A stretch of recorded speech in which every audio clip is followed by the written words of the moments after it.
4-man up, full house in the building. James is gassed. Lee can't believe it, and Jordan's vexed as always. So here we are. I'm buzzing for this one because for me, if it is going to happen, which it does look like it's going to, it's a game changer for me. It's a game changing signing. You know, I think at this moment in time, you know, everybody patting everybody on the back. We've actually signed players as replacements. We haven't really signed anybody that's going to improve our 11. You can talk about Zubimendi, maybe not. But this one, there's no doubt. This is the one that I do think gives us more of a chance of winning the league or a big trophy this season. I really do. I do, and I don't want to put pressure on the manager and pressure on everybody else, but I do. Well, yeah, maybe that's what football clubs should do. But I just feel for me, this is the signing. This is the one for me. I do think it could potentially get us over the line. I think so. I missed last week, and obviously, I think when you recorded things with Gyökeres are looking quite positive, or very positive, and then obviously it went a bit quiet while sort of final details and stuff are being ironed out. It looks like that's all done. This deal could be up to, including add-ons, at 64, 65 million pounds, guys, which I think, to be fair, huge credit to Berta, Arteta, and everyone involved. That seems great value. It really does. For one of the most prolific goal scorers in Europe, yes, there's risk attached to it. I think the fee reflects that there's risk attached to it because any goal scorer of those numbers shouldn't be going for less than 80. So I think actually Arsenal have done well on that front. What I like about this window, and let me be clear, I don't love every deal. But what I do like is that it's the 14th of July. We said that we wanted at least the bulk of our business, but pretty much everything done by pre-season. And it's looking like that's exactly what we're going to be getting. And there's nowhere to hide for these guys. I think there's a lot of accountability that, to be fair, is being shouldered in the fees that they're spending on players. Zubimendi's coming in for £50 million. Madueke is a £52 million winger. And Gyökeres is a £65 million striker.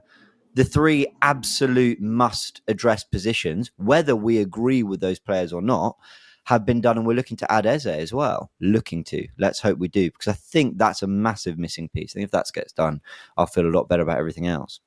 But a huge amount of business has been done. I don't love every signing. I'm not convinced by this Madueke thing. But Arteta's got his £50 million winger and his £60, £70 million striker. There's nowhere to hide now. That investment's been there. Mm-hmm. And I think that in itself is a step or show of ambition that I wasn't convinced we were going to see from the club. I thought they might do a striker but not a winger. I thought they might do a DM but not an attacking midfielder.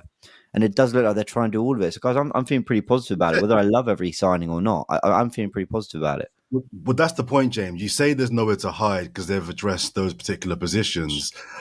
But I would argue if the quality, and obviously it's down to opinions, right? We can all disagree and argue about whether we think that the guys that have been brought in are good enough or not. But if the general consensus is that Madueke is playing on the left isn't an upgrade on what we've already got there, then they've given themselves somewhere to hide. Because I guarantee you that if this goes the way I think it's going to go, we'll be doing this podcast in December talking about why didn't we really go for a proper left winger in the summer? Do you know what I mean? So when you say there's nowhere to hide, I think they've kind of inadvertently given themselves somewhere. They've given themselves an out. Because what we'll be saying if this doesn't go the way that we hope it does go is, in hindsight, Madueke, was that really I disagree, John, respectfully. Was that the Premier League winning striker, a winger we needed? No, but we'll look at Arteta and go, why did you sanction £50 million on Noni Madueke? I don't think there's anywhere to hide. I think we'll all look at him and go, well, that's that then. Your talent ID... Sorry, that's what I mean. Sorry, I'm confusing myself. That's what I mean, sorry. I thought you were making the point that they've covered themselves in the event that they've done all they can to give themselves the best chance of winning the title. What I'm saying is that I don't think they have. I think they've spent the money. I think they spent the money to show an accountability. Now there's really nowhere to go. I'll look at them and go on, Jordan, sorry. But is the money on the players they've signed the sort of money you think that is Premier League winning money? Is 50 million on the winger the sort of winger that's going to win you the title? Is 60, and I agree with you that for the players that they are, Zubimendi included, I think the fees we've paid are relatively good. I think it's good value. but I don't think we're looking at good value. We're looking at game changers. And if it means paying a little bit over the odds to get a game changer in, that's what I think they should have done. They've brought in sensible signings that are good buys for good fees. But are these are these the sort of players that we look and think, I'm looking at Liverpool's front line. I'm still not convinced ours is better than theirs. No, even with not. Gyökeres in. I'm looking at City's front line. Is it definitely better than their front line? Okay, but okay, do you know what I mean? I don't think just because we've addressed certain positions, that doesn't mean our chance of winning the title are increased. Does that make sense? Sure. No. Okay. So there's two different questions. Have we actually got better, and actually have Arsenal invested here? So for me, Arsenal clearly see something in Madueke. They spent 50 million. This wasn't just a Sterling loan or a Willian free. This wasn't a cheap way out. They've gone and spent 52 million pounds on him. Now, I think we all collectively as a panel think that isn't a good use of funds, but that's where they've decided to put it. So with Mikel Arteta, whatever happens end of the season, we will. Okay, not whatever happens, win the title, then we'll go, great, you're a genius. But if we have another season like the last one, we'll look at him and go, but you wanted Noni Madueke 50 million. You wanted Kai Havertz for 65 million. You wanted Gabby Jesus, which, to be fair, for 4 months age very well, for 45, 50 million. You know what I mean? There's nowhere to hide for these guys. They've had the money now. Sorry to cut you, James, but why is that different to last season and the year before? Because we were in for forwards and potentially a striker last summer, and we got Raheem Sterling on loan on the final day. Because the summer before, we knew we needed a winger, despite adding Havertz, we added Rice, and we never went for Kudus. Now, this time, every position, if we get Eze, may I say, but actually, I think even so, I mean, this is 6 signings through the door. I don't think Arteta could turn around and say, well, I wasn't back this summer. He's been given one of the most prolific strikers in Europe. He's been given a £50 million Premier League winger. He's been given two new defensive midfielders, and they want Eze on top of it. I don't know, guys. I mean, I won't be turning. Sure. I promise you now, I won't be turning around and saying, "Yeah, but has Arteta really been given everything he needs?" I will not be saying that if things go wrong. I promise you, I won't be saying that. You're both aligned. You're both just looking at it from a different perspective. I think. Yeah. I think what James is saying is right in that, the light excuse can't be used again because we've gone through that last year and we've surely learned our lesson. So talking of numbers strictly, positions addressed, so far so good from James's opinion. Whereas Jordan, you're looking at the quality coming in, and then when you look at it like that, I mean, if Zubomendi and Norgard, they're coming in to replace 2 players. It's really just Gyökeres that has made the direct improvement into the starting 11. So then you look around and think, okay, City, Liverpool, have we done? So I think you're both aligned on what you're saying, just different perspectives. We're going to be here in 4 or 5 months' time, or end of this time next year, and we're going to be saying, Madueke, really? We're saying it now. Well, we are, but I think we're making peace with the fact that that's his decision. So therefore, I'm just kind of pulling up what James's words were, but he's been backed. I'm not so sure you could say you're backing your manager if you're giving him Madueke as the option. But I think Madueke is one of the clearest examples of an Arteta signing. Because with the pace we moved at him for, the value we've taken him for, which could have been negotiated down, that's for sure. The intent behind the signing is very similar to the Havertz one. I've got a theory. I think it's the opposite. I think it's his signing. So I'll shut up and I'll let Lee come in. I've got a theory. I think someone at Chelsea has told someone at Arsenal, Madueke is gettable. I think that I don't think Arteta wanted Madueke. I think he's been given the heads up that he could get him, and a deal could be done for a reasonable fee, and they deem 55 million reasonable for a young Chelsea winger. I'm not convinced that he did want Madueke. No, I think we've been served up. I think it is. I'm not hearing it any other way. He's the highest paid employee, Mikel.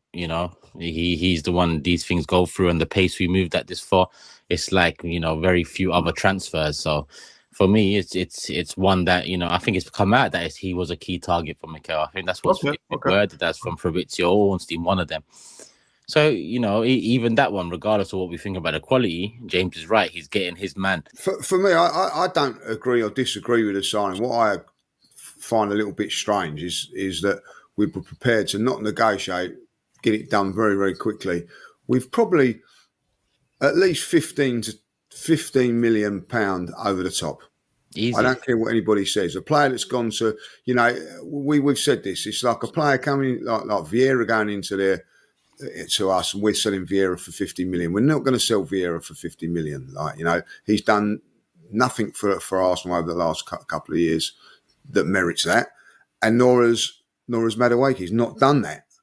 But what everybody seems to do is go, oh, it's fantastic news to scrimp and save with Sporting, which we have done, and risked maybe losing that, and the players had to go on strike, and then just hand over an extra £15 million to Chelsea. I think that's what a lot of fans have got the ump about. Do we need a player that's to come in my argument is, and I still say this now, you're not. I don't. Say people are going, oh, we could have got Kudus, or we could have got Morgan White-Phillips in that position and all that, blah, blah. We could have get, I don't know, someone else. The fact of the matter is, some of these players might have spoken to them and said, no, I'm not prepared to come as a backup to Saka. I think we have to get that into consideration. Very, very hard to sort of get your head around that deal. And I think that, listen, I've been listening to that. There's people out there and there's fans out there, Arsenal fans now, saying that Gyökeres ain't the answer. He's too slow. He's not this. He's not that. I do believe there's a lot of people out there that will. It don't matter if we got and spent 100 million on somebody, there will be someone going, oh, that's Mikel's fault, or it's not Mikel's fault, or whatever. There's just a way it is with Arsenal fans. There's people now that if this doesn't work, they'll be all on to Mikel and all that, And if it does work, everybody will be going, oh, Mikel is the god. It's just the way it is with us at the moment. I don't care what anybody says. I'm fantastic. We've got Gyökeres. It should still not be done. We are not complete, boys. We need at least another one or two players coming in. Eze, then, I think, is someone that we need, someone like that. But what I'm saying now, the pressure's off of us. I don't know if I'm right or whether I'm wrong. The pressure in how I feel as a fan now is off. We've got the main one. We can work on that in pre-season, get him scoring goals, which I'm pretty sure he will do, and the rest takes care of itself with a little bit less pressure. That's all I'm saying. And I wouldn't say pressure off, Lee. It's more relief, isn't it? It's like, we've got I'm relieved. Yes. Right. I am relieved. I don't care what happens in the transfer window now. And as far as incomings are concerned, I'll be a bit worried if a big one goes from the other side. But what I'm saying is, this moment in time, I'm gassed that we've got him. I'm not. I think that I can tell a lot of the people that you might have been speaking to about it post Gyökeres news anyway, because I've seen a lot of it as well. Calm down. The striker was always coming. I'm kind of different to you, Lee. I knew a striker was coming. So it's not like this happens, goes through the door, I see the shirt and I'm relieved. I'm not relieved because I know there's still work to be done in order to truly believe we can win this title from Liverpool and and continue to be above City. It's not just Gyökeres that does that. And then that the elephant in the room is still the 50 M's we spent on a winger that you lot don't think starts on the left wing. And I can't believe doesn't start as our 5th highest transfer of all time. Yeah. But there's probably more questions now than there was at the start of the season, because why have you done that? That's the big question number one. And we've landed on Gyökeres. I'm happy we've landed on Gyökeres. Probably took a little too long in terms of making that decision. And it seems like it's one that it kind of played out that way than it was. We identified him start of the summer and really went for him. Otherwise, I think we would have been done sooner. What else? What else I'm looking at? Because this is the one where there can't be any excuses. This is the one where it needs to happen this season, or Mikel will have to go. But I caveat this with, if we finish 3rd this coming season, job done in terms of what the owners expect of our manager and the club and the position and whatnot. And I feel like that's the position we are back in now. We are back in that position where fans are going to look at it and, no, we didn't do it. It's not enough ambition. We didn't get that, real top winger in, or the depth into the central midfield with Odegaard, and that's what's going to cost us.